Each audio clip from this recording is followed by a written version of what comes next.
So I've now added 2 level lines to my panorama, and if I go take a look, and I don't seem to be able to switch those off. It doesn't matter.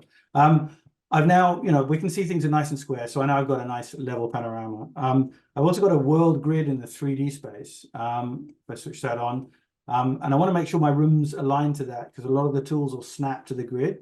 So I'm going to use this red line to do another snap, and just to make sure that the room is precisely aligned with the 3D grid. Now with that done, I don't need to see the grid anymore.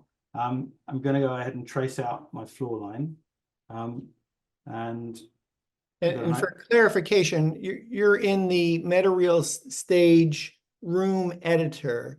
And this is an example of do it yourself, but you could just have Metareal do everything that you're doing right now for you. Yeah, that's exactly it. Yeah.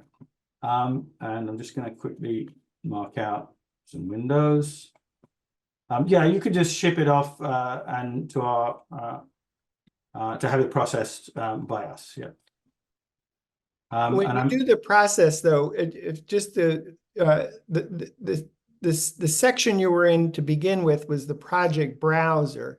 So whether you're having the tour built by Metareal team or not, you still want to do all the settings in project browser before you upload, so that the actual people know all the deliverables of how you want your tour to look. So for example, you had the room picker, that was important for the team to know so that they actually choose images in your behalf for the room picker. That said, you can always pick different images, but at least if you go through the project browser and set all your defaults for a particular virtual tour, then you're going to get the best possible results back. Right. I mean, if you don't do any of that, you'll get back. They'll do their best anyway, and it's very easy for you to change when you get it back anyway. It's a matter of a few seconds.